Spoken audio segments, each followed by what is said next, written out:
is as we look across 3 decades of Indiana basketball, all of you guys played for Coach Knight, obviously, but John Laskowski toward the beginning, Kirk toward the end. But there's not hardly any change in anything. The culture didn't change. Everything was the same. And that's why all the things you guys just said was really similar, because that culture was there and it was alive and thriving, and it's been severed right now. And getting that back has been a very, very difficult thing for Indiana. But Scott Dolson is someone who seems to be the guy. And John, again, go back to you because you've known these guys longer than any of us. But Scott Dolson seems to be the guy that can get this done. Right. He's been around a long time. He was a manager on the 87 team when Joe played, and he understands this university. He was from Michigan City. He grew up in Indiana. He watched Indiana basketball, high school. He saw the college and is taking advantage of it. And I think what the guys are talking about here, Jim, is, we need a guy who understands the state of Indiana. And although none of those three guys with us today grew up in Indiana, they all saw from a college standpoint, Indiana play. The advantage of growing up in Indiana is what you watch high school games. And that's when it can really start. When a high school kid grows up and he sees what Indiana does, and then he can picture himself being a player there. So I think the next coach needs to have some kind of connection to Indiana. And the four coaches that we've had since Coach Knight was there, none of them had a connection to Indiana. They didn't play high school ball here. They didn't coach here. They didn't watch this thing grow together. And so these three men that we have with us now, they understand after 4 years what Indiana basketball is. And the coach that comes in needs to understand that. Now, obviously, an Indiana player would understand that, but somebody who's been in Indiana and knows what goes on here is a key, because that will bring that culture back. He'll have watched Coach Knight bring these teams together, win national championships, and understand what the fans are. I have a restaurant in Bloomington, the Culvers, and boy, people come in every day. What's wrong with our team? How come we can't win games? What's wrong with so and so as a player?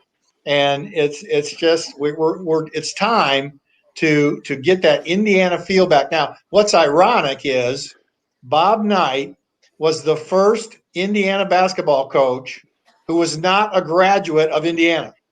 So for when time started in the 1900s, Did not know that. That's a nice little every nugget. coach that coached Indiana was a graduate. And in 1971, Bill Orwig said, well, let's go for that Ohio State guy who's an Army, who nobody knows. He's 31 years old. Let's make him the coach and see what he can do. So he had no idea what Indiana was.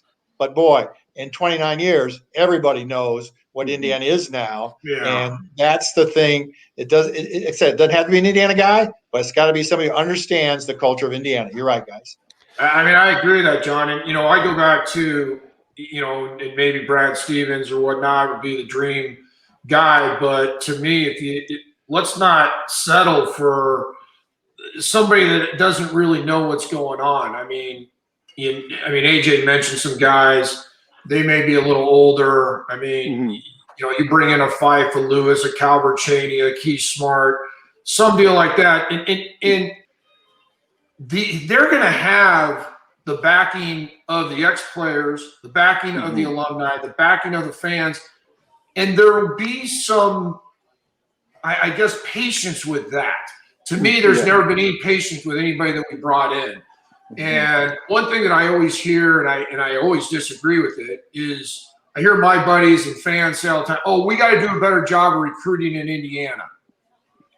And I don't think that's true, because AJ's not from Indiana. Kirk's not from Indiana. I'm not from Indiana. We had one guy on our 87 team that was a big factor of the team, but he was the only guy. Alford was the only guy from Indiana that did or had a big thing in it. Everybody else was from Ohio or Illinois, California, Louisiana.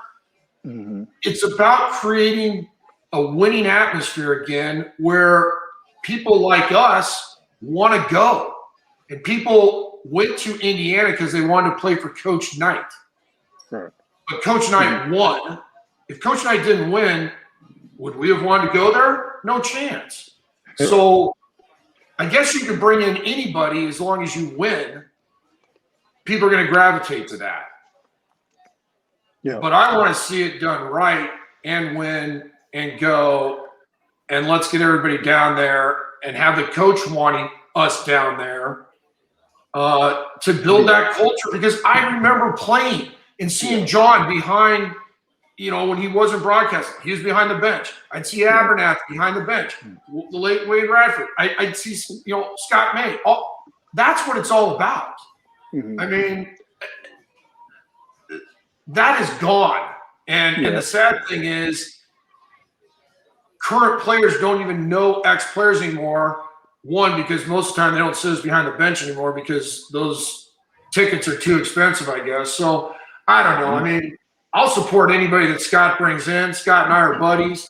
I haven't talked to Scott about any of this. I said, it's a quick text back and forth on, hey, look, I'll support whatever you do because I know that the culture and what needs to happen here. And Scott came in when I came in, and we've been friends ever since. So, but I know that it's not just his decision, and I think we'd all be foolish to say that it's only Scott's choice. This is, when you have people giving money like supposedly happened, I'm sure these guys are going to have a say and want to say. So, and that to me puts Scott in a tough position. Yeah, I want to draft off of whoever mentioned the identity thing earlier. I think that's really important going forward because, you look at some of these schools, it doesn't have to be a certain style. Virginia has an identity, and they can go after, and kids know when I go there, this is the way we're going to play. It's going to be defensive mind. I mean, they at least know what they're looking for. And kids, I knew the style that I would fit in, that I would have a better chance of succeeding. I wasn't going to fit in at a run and done, everybody's shooting threes program. Indiana fit I knew what it was when I was going there. And when we're when you're not really anything, the kids don't really have a definitive path to that's the kind of school I want to play at. Now, whatever that is, whether it's a Michigan State, we're gonna be physical, rebound everything. If it's we're gonna put up 53 a game, whatever the style is, there's a mean that will work. But we have to be clear cut in that going forward, I think, in order so the kids can have a clear cut decision to make when they look at two different schools that they're thinking about, or four different schools. That's the identity there, I think, is really key. Yeah, that's a great point, because Indiana was always based on, we don't have to have the best player to win. We're going to play in a motion offense. We're going to defend. We're going to block out. We're going to screen. We're going to be hard to guard.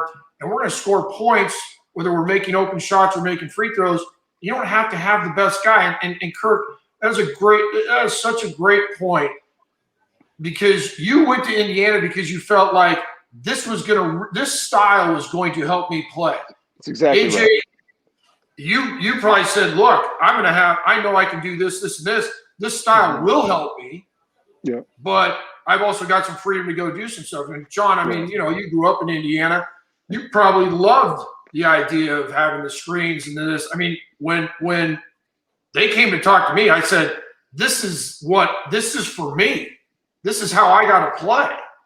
And that's such a great point, Kirk, because it just, we have none of that.